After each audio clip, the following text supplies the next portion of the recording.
Good morning, good afternoon, good evening. Welcome to the Supply Chain Risk Management Consortium's second in a series of webinars on the Prescriptive 90-day action plan tool for supply chain risk and resiliency. This is a prescriptive online tool that just takes 25 or 30 minutes to complete the survey. We appreciate you coming in today, and especially with the high pressure environment that we're all in, with growing inflation and lockdowns still happening sometimes in the world, but everybody being pressured and not enough people to do all the jobs out there. Most importantly, we hope that your family is healthy and safe. Again, this is the second webinar in our series, and on the 90-day action plan focused on supply chain risk and resiliency. We look forward to an interactive webinar consisting of this audience polling questions, which is the polling question here is around what risk events have you had since the pandemic. My name is Jim Vries, founder, president of Enhance International. I will be the host of today's webinar. We have Connor Fitcham, who also will be helping us behind the scenes. Thank you, Connor. Joining us is Greg Schlegel, and he'll be sharing his vast expertise. Greg is the original founder of the Supply Chain Risk Management Consortium and former president of Apex, now ASCM. Greg, a few words.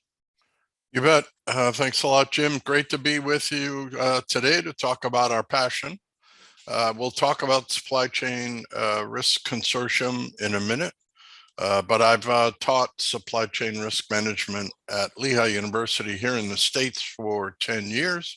I still teach ERM, Enterprise Risk Management, at Villanova University, again here in the States.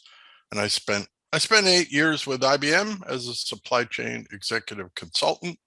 I spent 30 years, perhaps like many of you, as a supply chain practitioner and executive for a couple of Fortune 100 companies. So great to be here with you, Jim. Yeah, and just a little bit of background on myself. I've served as a resilient executive leader for Fortune 500 companies, all the way down to startups. For the past 30 years, I've overseen the global identification, prioritization, and execution of high-value business improvements, self-generating and self-funding results. I've been an OpEx leader. I've led sales teams, led supply chain teams in companies like Air Products, GE, Tyco, C.H. Robinson. Through the years, our teams have developed resilient enterprise ecosystems to serve the company and drive out the competition. So with that, Greg, let's see if we get to respond here. This is the second webinar of the series. Where are you? Our next webinar will be on the risk appetite, and then we'll get into operational propensity, and then the 90-day action game plan, and then how to make supply chain risk and resiliency a priority in your company. With that, Greg. You bet. You bet. Well, our theme today is Supply Chain Risk and Resiliency Maturity Model. We're going to focus on that. Just to give you a quick thumbnail sketch of the consortium, and then we have one other slide. We went on demand. The entire consortium is virtual. We did that 2 years ago. As you can see, we got a little push button there. We do education, supply chain readiness. We're going to talk about the SCR&R action plan today. We provide platforms to do heavy lifting, and we do journey consulting. So we'll give you another little thumbnail sketch on the next slide, just to give you who we are and what we do. All right, so we can go to that slide. You can see on the right, We have 31 companies, I think, at the moment. That's about 1,500 supply chain risk professionals around the globe. Essentially, these folks bring tools, techniques, methodologies, and heavy lifting solutions on the right to help us do one thing: identify, assess, mitigate, and manage supply chain risks. On the left-hand side, again, we provide products and services in 5 areas. We mentioned we have 2 certificate courses that are been running for about 2 years, 3 years. One is a basic and another one is dedicated to public health care. We do coaching and consulting. We bring solutions to bear. We have 2 online assessment tools. One is called the Readiness Assessment Tool. We'll talk about that in another series. Today, we're going to talk about the bottom bullet, and that is Prescriptive Online Supply Chain Risk and Resiliency, the 90-day action plan, and focus today on our maturity model. Jim, back to you. Thanks, Greg. And our agenda today. So our agenda today is a 5-part agenda. First, we'll start out with the VUCA world, which is volatility, uncertainty, complexity, and ambiguity. Then we'll get into the impotence for the on-demand 90-day supply chain risk and resiliency assessment action plan. Then we'll talk about the maturity model, taking a deep dive into exactly what the maturity model is. And then we'll tap your experiences, our experiences in developing tailored action plans. We have some use cases that are very interesting to share with you. And then the benefits, okay? And that's really getting into how do you sell supply chain risk and resiliency into your company. With that, we'll get into today's VUCA world. Greg? Yep, you bet. Yeah, we'll go to the next slide and give you a couple of terms and definitions of VUCA. What is the VUCA landscape? Kind of looks like this. The V is for volatility, as Jim mentioned, all right? And essentially, that describes something that is liable to vary or change, sometimes very quickly, and often for the worse. What is that? That is the government lockdowns that we have been wrestling with for 2.5 years, all of us around the globe. The U is for uncertainty. This is a state of not knowing or being able to rely on something. What is that? In our world, it's the demand and supply shocks due to the lockdown. All right. They've been happening simultaneously, and that's the first time ever in 45 years that demand and supply shocks have happened simultaneously. C is for complexity. This can be defined as something with many parts in an intricate arrangement. What is that? That, folks, is our supply chains, especially global supply chains. So with that comes A for ambiguity.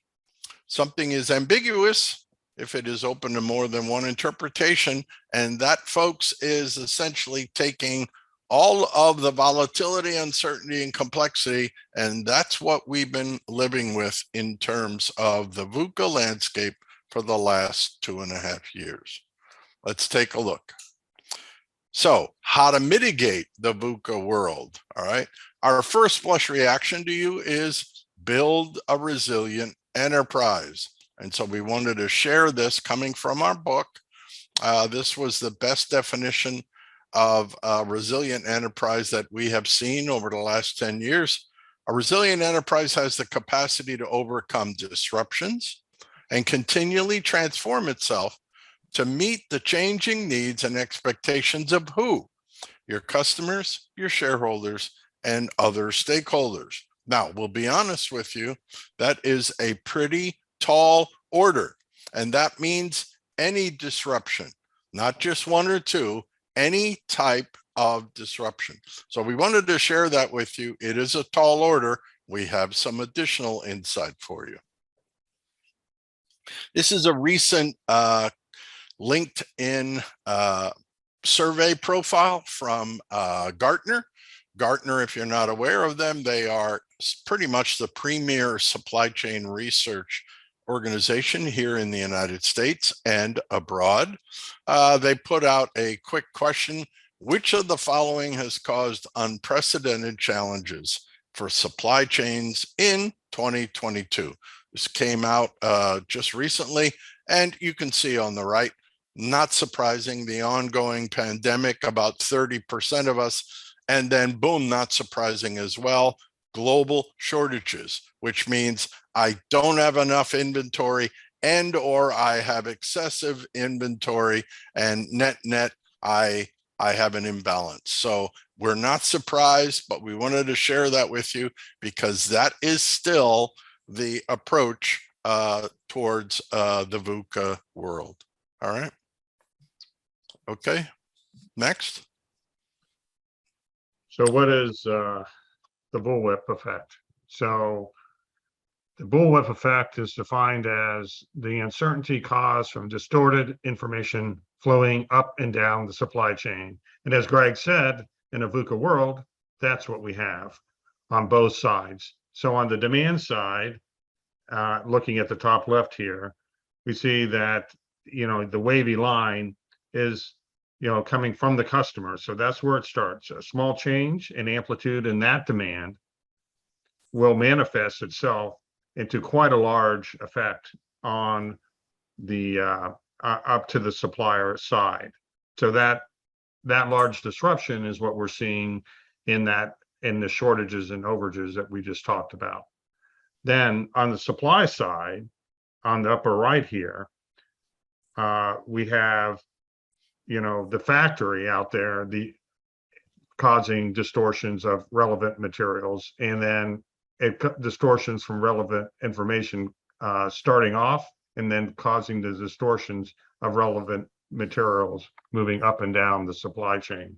So here you have, on the demand side, customer demand changing, and sometimes you want it, sometimes you don't. And then on the supply side, the availability of that component, that raw material, changing over time. So what does that all breed? Well, that breeds this overall W recovery challenge here. So where both demand and supply disruptions are occurring at the same time. And this is what we put together, Greg and I, over 2 years ago. And this is what's happening today. And that's why we call it the W recovery. We're going to have ups and downs. You're going to have too much supply. You're going to have not enough supply. And it's going to vary for quite a while here until it settles out, which is therefore the bullwhip and the crack of the bullwhip.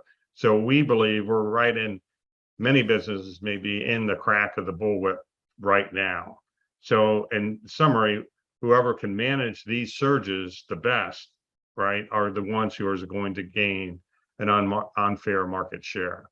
So whether you're a retailer, wholesaler, distributor, or manufacturer, managing this proactively is your best way. How do you do it proactively? Well, that's what risk management is all about.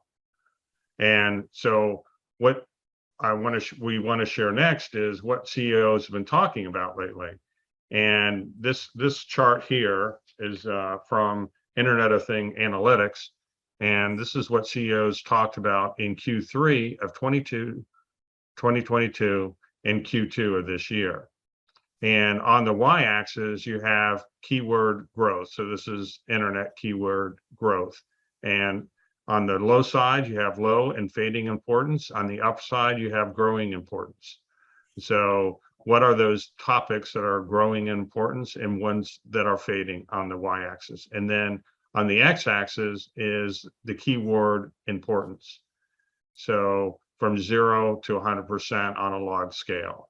So everything in the upper right-hand quadrant is what's new and upcoming. So you see economic slowdown, recession, hiring. Those are the hot topics of today that you see in the news. Underneath that, you see the topics of yesteryear or yesterquarter, as we might say today, is AI, supply chain uncertainty. And then even further down are the things that we were maybe talking about a while back, but still very important, is COVID and the invasion of Ukraine. So we went from the invasion of Ukraine at the top of the year, and that's slowly fading off. And economic slowdown and inflation is now the hot topic.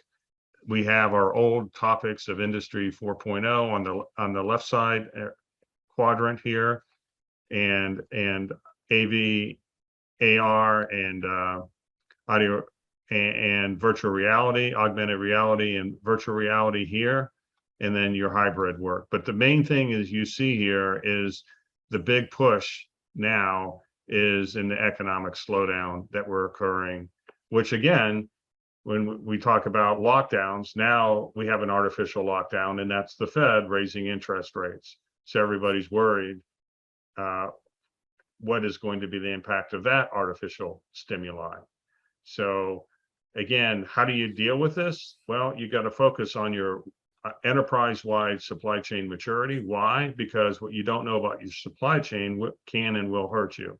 So that's really how we're tying it in. If you don't understand how well your supply chain's running relative to your a maturity model and how well you're positioned in the marketplace, you're going to get you're going to lose your competitive edge in the market, because whoever owns the maturity will end up surviving and thriving in this time. With that, we'll move to the survey, and in it we ask you to enter in what risk events have you experienced since COVID-19. So we ask you to enter things in here, what you find: border closures, Ukraine, I see, lead times. Enter in a phrase. If you see a phrase there that you like, enter it again, because if you enter it again, then it will come out to be more prevalent. Greg, your thoughts? Not surprising. I wish there were fewer of these folks, but our clients have been talking about these elements and others for the last 2.5 years.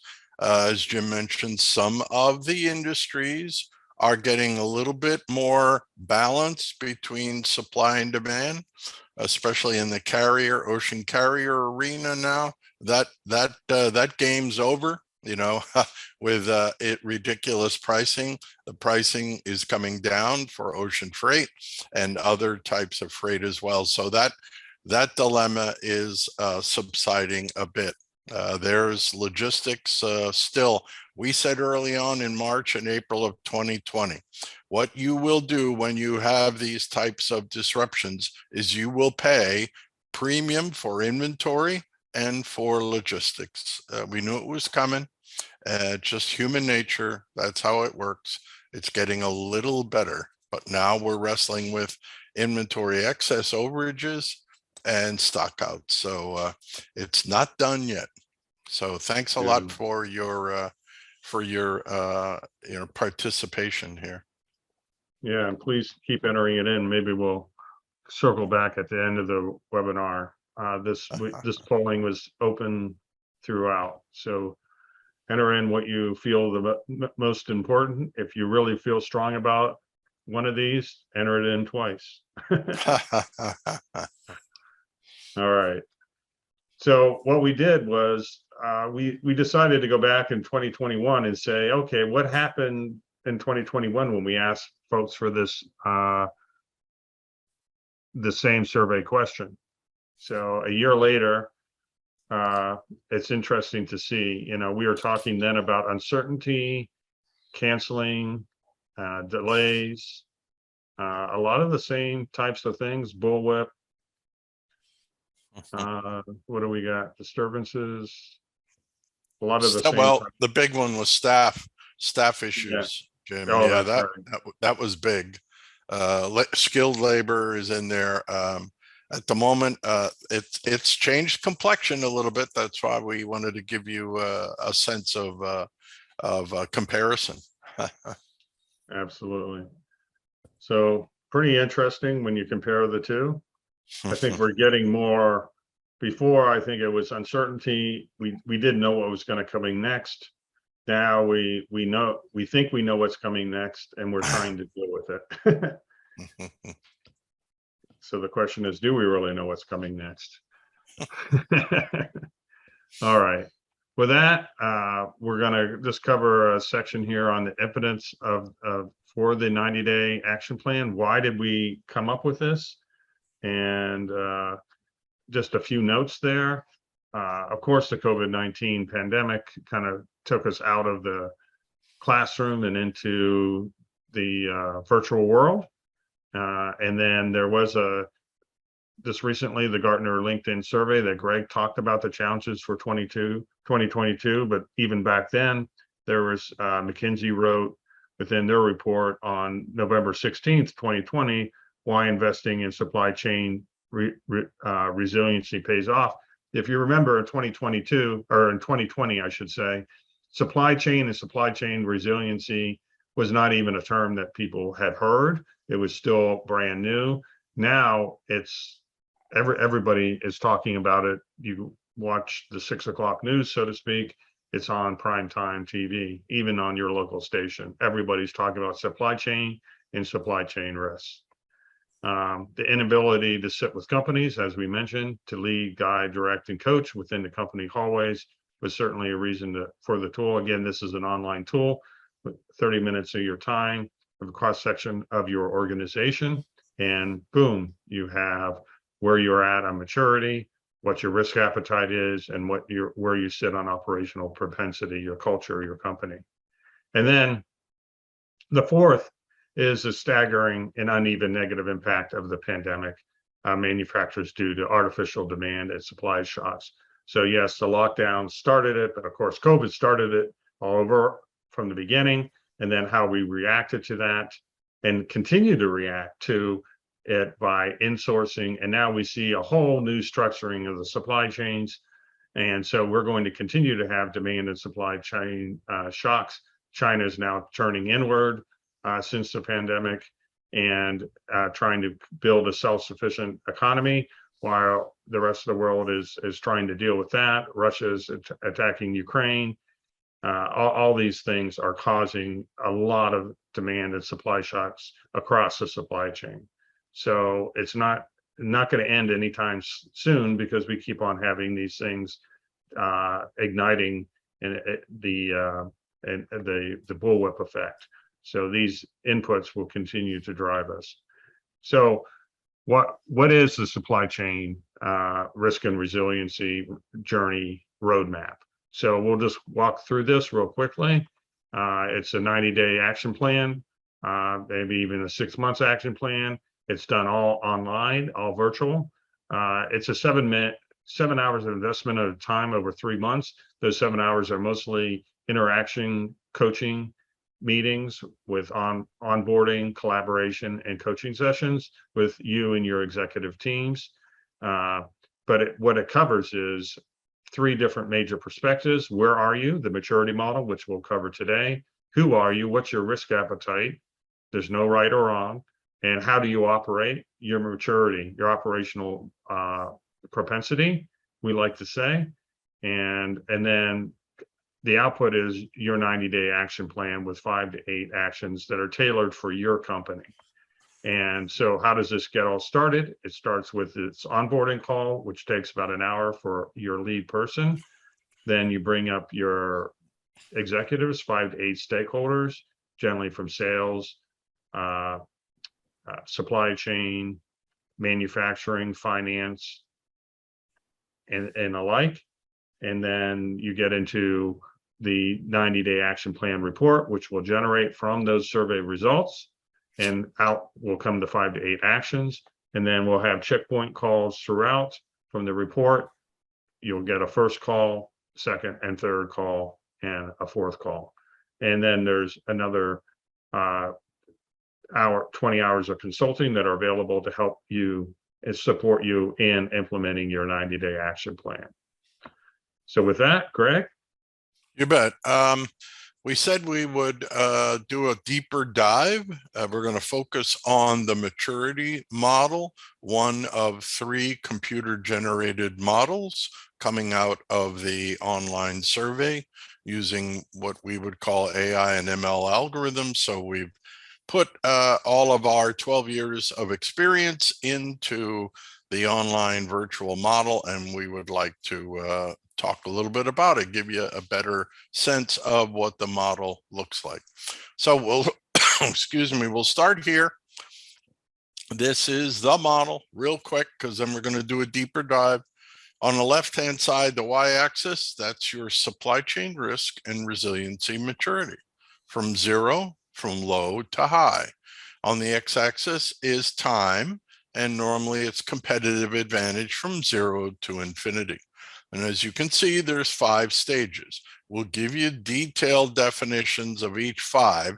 I'll just go through and say there's foundation, then visibility, then predictability, then resiliency, and then sustainability. And I know you're thinking already, well, how long is each segment? We'll be honest with you, it's about 18 months from what we've seen in our 12 years. This model is in our book. It is the baseline of our book, and essentially what we've seen by observation, and there are hundreds of mature supply chain risk and resiliency companies out there. It's about 18 months for each stage. Up on the top, you'll see us and hear us talk about our mantra, and that is identify, assess, mitigate, and manage supply chain risks. On the bottom, we like to superimpose heat maps on the maturity model, so it's kind of color coded. If you're at foundational and you don't have good supply chain visibility, we would basically say we think your supply chain is at risk. As you move up the maturity model and curve, yes, we think you can minimize and reduce your inherent risk. And even at sustainability, you will not hear us say you can eliminate risk, but you could certainly minimize and mitigate the risk as you move up the supply chain maturity model. And then we always ask the final question, where are you? And so that's what we're going to talk about for the next 30 minutes. We'll do a deep dive into each one of the segments and then follow up with a couple of closing remarks. So with that, we'll start at the foundation. You can see foundation section on the top right. What does it do? Well, you got to start somewhere, folks. Remember, think of the y-axis and the x-axis. All right. If you have low supply chain resiliency and your maturity is very new, you haven't really talked too much about it, you're at what we would say is a foundational phase. What does that mean? Well, first of all, you need to become aware of risk management. Do you talk about it? We normally advocate education here and awareness. We do about 25 workshops a year around the globe, face to face. Jim and I do 2-3 webinars each month since April of 2020. So essentially, you have to become aware that there are, excuse me, best practices out there for risk management. And essentially, we always advocate in this stage, education, maybe a supply chain risk and resiliency basic course, online, self-paced. You receive a certificate from the consortium. It provides you tools, techniques, methodologies, and best practices and solutions to help yourself move from foundation to the visibility.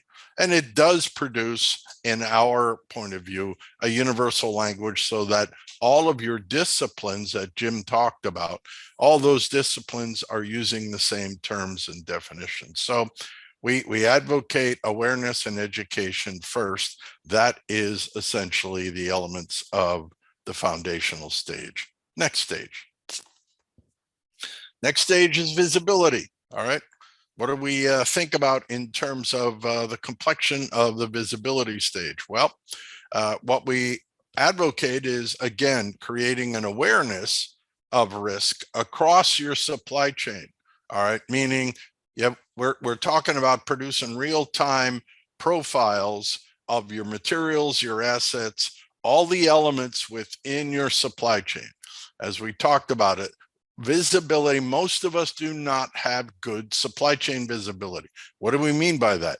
Visibility upstream to your suppliers, tier 1, tier 2, tier N, and also downstream to your customers. Many of us forget that customers can experience the same types of risk events that suppliers experience, and customer experiences can be as impactful as your suppliers. So we want you to remember that. All right. What else are we talking about in visibility?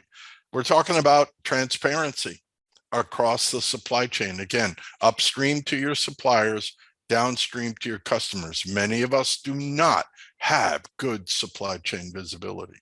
And then what else does it do? If you do that and embark on that second stage, you're going to enable your stakeholders to respond quicker than your competitors to unexpected risk events. And that to us is a competitive advantage.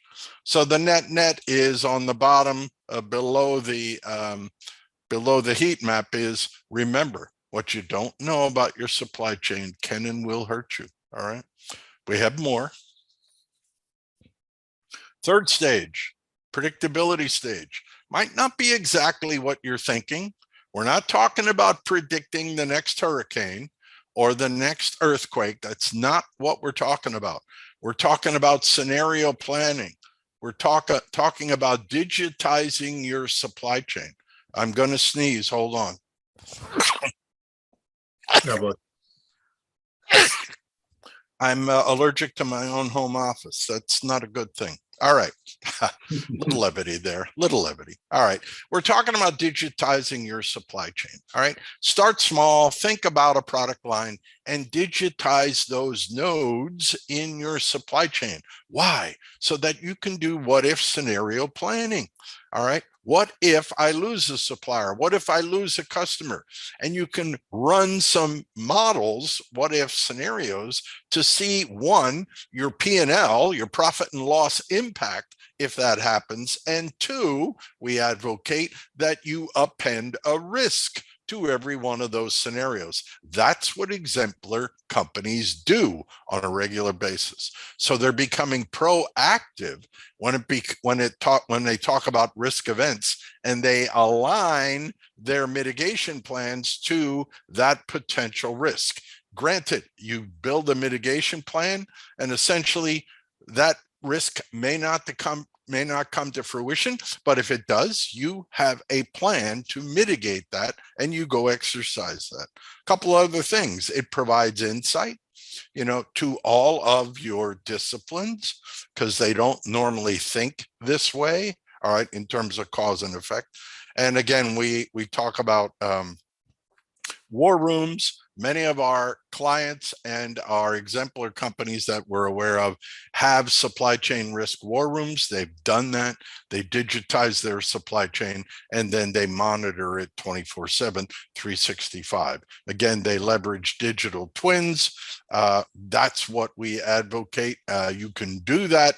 Trust me, if someone ever tells you your supply chain is so complex that you can't model it, please run very fast. All right. That is not true. All right. Every supply chain can be digitized. And so the net is we like to think of it as this stage, proactively running scenarios and developing risk mitigation methodologies.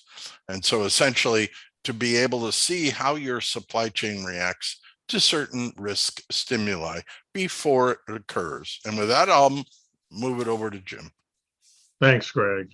And we move on to the fourth stage, resiliency, on establishing your resilient enterprise.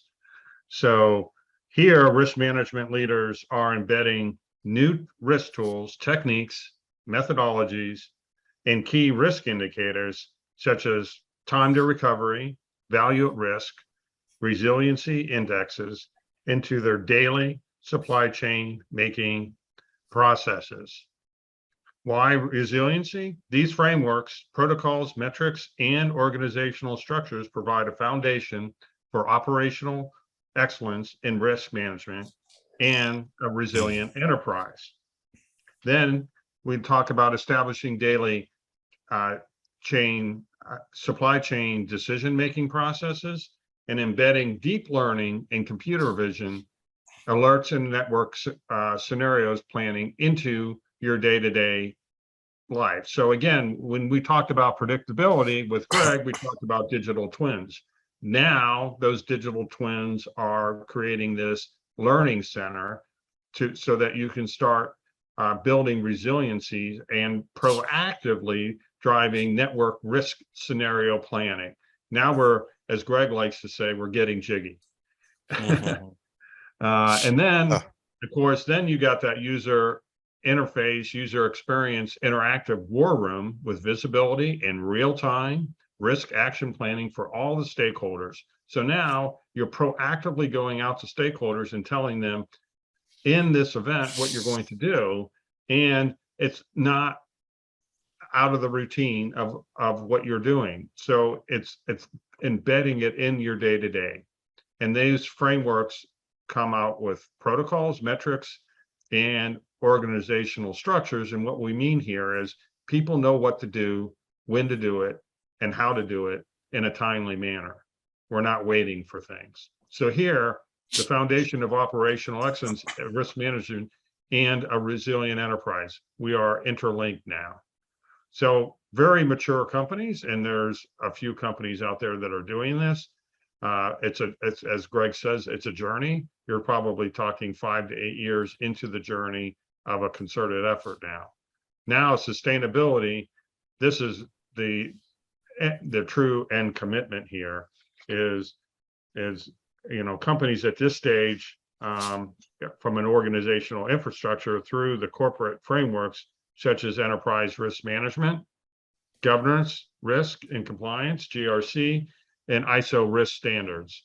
So these are the things that building that infrastructure so that you can gain a sustainable enterprise in risk management. So you're going to solidify this risk adjusted culture that includes risk considerations during decision making. And then leaders are continually assessing the risk profile and regularly evaluating risk appetite and leverage risk knowledge database to update supply chain risk, your portfolio. So for this stage, leaders recognize that each stage in this journey corresponds in several years in a continuous effort. So this is a journey, as Greg said in the beginning. It's a commitment from the leadership. It's a long-term commitment from the board. It's not something you get to by happenstance. But it does pay off in the resiliency, especially in this VUCA world that we've been talking about throughout. So what have we heard from our case studies and testimonials where we have applied the maturity model and the operational propensity and risk appetite surveys? Again, it's one survey, about 100 questions. In the CPG area, it was very interesting. The gentleman said, we agree with the persona. It's amazing how this aligns to where we were on our journey. And quite frankly, we thought they were somewhere else. And when they took the survey, we were like, wow, they're at a different place than we thought. And probably a lot of people thought. And he said, no, that's exactly where we were at. So that was a very interesting discussion. In the electronics area, the company there said, we agree with the persona. This has helped us create a centralized repository for supply chain risk management, a single point of truth. They were really pumped and got them on track of what they needed to be doing. In the chemicals area, Greg's going to be talking about that one in a few minutes, so I'll hold off on that. In the high tech area, it verified the progress of clear guidance and value-added next steps. So, again, we're pretty confident in the survey. We've had very good results. 30 minutes of leadership's time to provide an AOP plan that we called out in our last session is a pretty good way to setting up 2023 and getting your company set up for supply chain risk and resiliency. With that, just give you a little bit of insights on the maturity model of a case study of positioning it in within the supply chain risk and resiliency maturity model.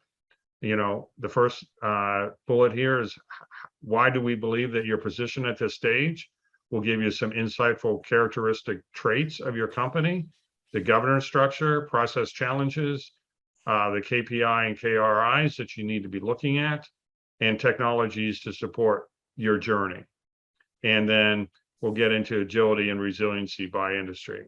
So our maturity model will help you provide those insightful characteristic traits, and we look forward to supporting you in your efforts.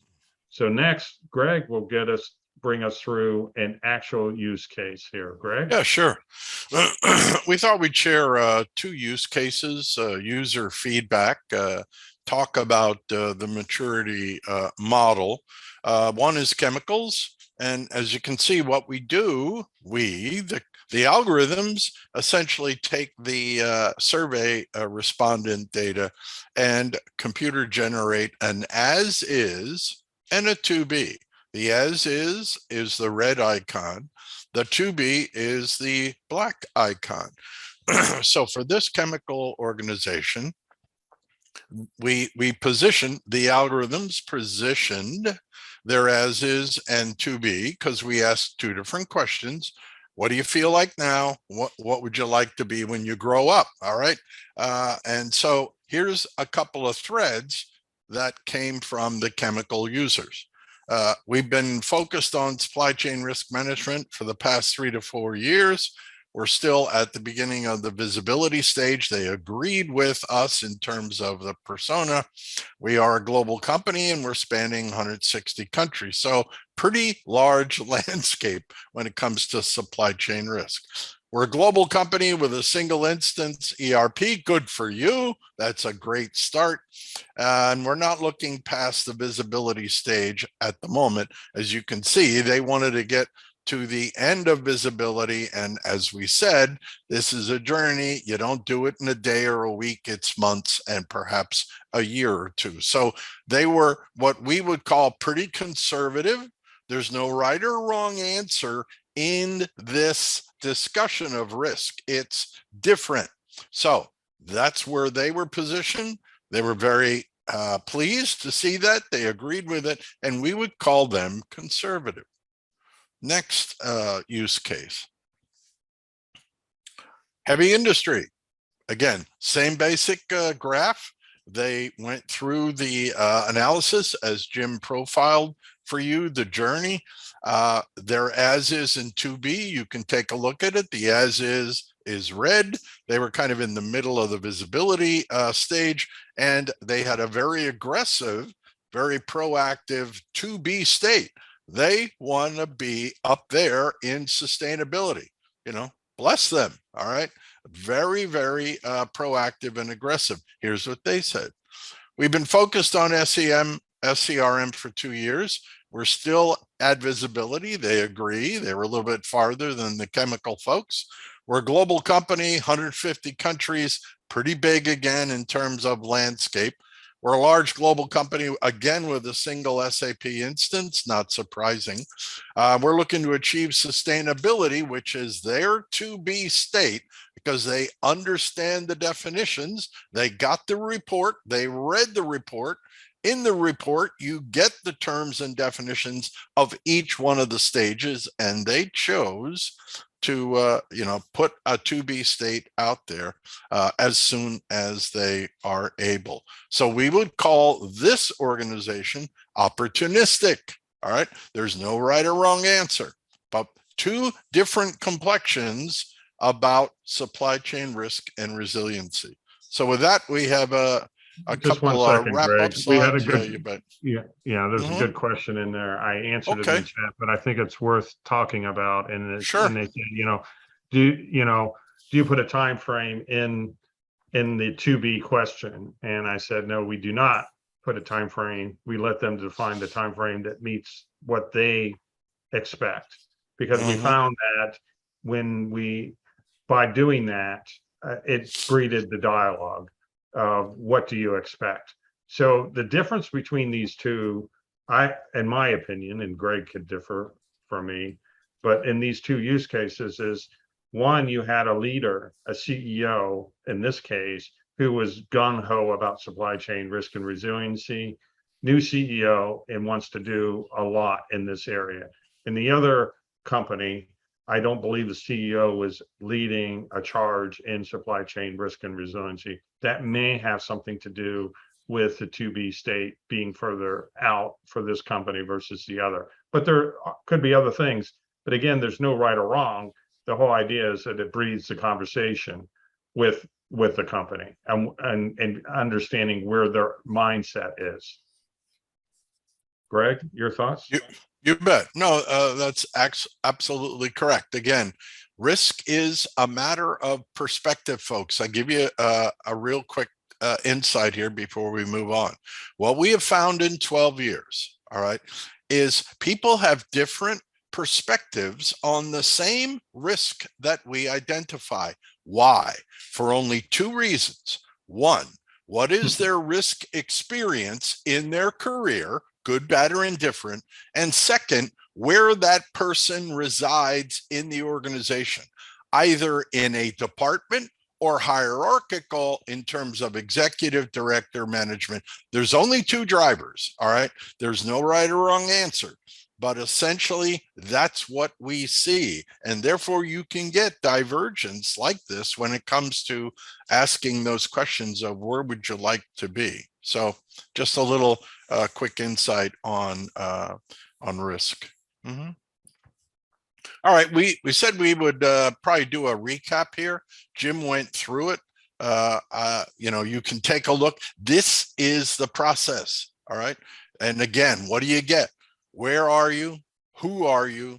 How do you operate? Which we effectively or affectionately call it, what is the shape of your culture kite? And then we give you 5 to 8 action items. And the action items are not the same. We've developed hundreds of personas with combinations, permutations based on where you are, who you are, and how you operate. So every 90-day action plan is a little bit different based on the 3 elements that you see, the 3 charts. And then you got your process where we ask for a lead, a lead person, then we provide the report, and then we go through a checkpoint calls to kind of lead, guide, direct, and coach, and assist the company in achieving those 5 to 8 action items to do what? Get them moving forward on a supply chain risk and resiliency journey. We have more. All right, we said we would finish up by talking about tapping your risk experience, tailored company personas. Let's take a look at what we mean by that. Here is the ask. This is what we ask of your executives. Maybe 5 to 8 executives from your company fill out the 90 questions. As Jim mentioned, takes about 30 minutes if you go from beginning to end. We also ask this: could the executives who fill out the survey be department heads from different disciplines? Jim mentioned the procurement, logistics, ops, supply chain, manufacturing. We try to get as many different viewpoints on risk that we can. We like the variability, all right? We can harmonize that. We ask for different perspectives, all right? And then finally, our ask is, could the executives be from the same division or a product line? We talk about start small, all right? So take a product line, 10 stock keeping units, not a division, maybe a product line or a set of product lines. Keep it small, keep it simple, and then have those folks who touch that product line fill in the survey. That's pretty much the ask. What's the get? Well, we'll just finish off again. You get a sense of where you are as that product line in your supply chain risk and in our supply chain risk and resiliency maturity model. All right. You get a sense of who you are relative to your risk appetite. Very, very important. You need to understand what your company's risk appetite is before you move forward. You also then get a sense of how you operate. We talked about that. We call it operational propensity. It's really your culture. All right. We call it the culture kite. All right. So you get those three graphs as well. And then you get a 90-day action plan to move you forward based on the answers to those three sets of questions. And there's more. All right. You'll learn how to identify, assess, mitigate, and manage, because in the report, it's McKinsey-like. It's not 2 pages. It's pretty detailed. We give you a lot of insights, as Jim mentioned, and then there's a bonus. If you do that, we think it's strategic advantage for you in the bottom line. We've heard that from many exemplars, but the bonus is if you bring 5 or more executives to the tool, the consortium will offer your company 1 free pass to our Supply Chain Risk and Resiliency online course. And that's a value of $1,400 US, including a certificate from the Supply Chain Risk Management Consortium. So with that, I'll turn it back over to Jim. Thanks, Greg. Appreciate it.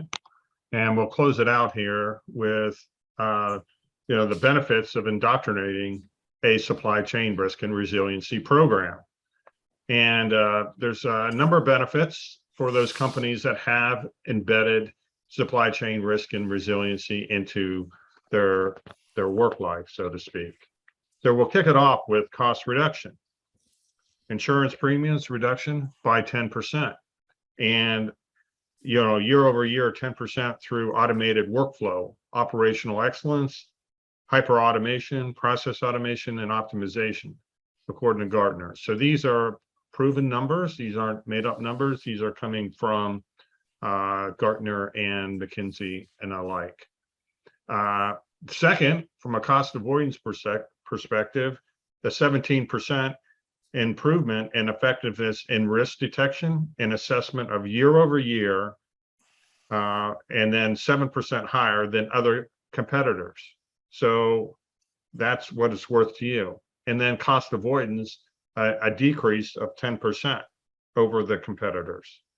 So cost avoidance of 3% on revenue and financial losses over your competitors. The next is working capital. Cash is king. And in today's world, cash is even bigger than king, if you can get bigger than that. Because the working capital and your cash flow forecasting, you'll see a 13% increase in it, and free cash of 10 to 30% by implementing these best practices. So here, when you're entering into an economic slowdown, this is survivability here. Then we talk about the cash to cash conversion cycle. So the reduction of 10 to 20% is what you'll see there.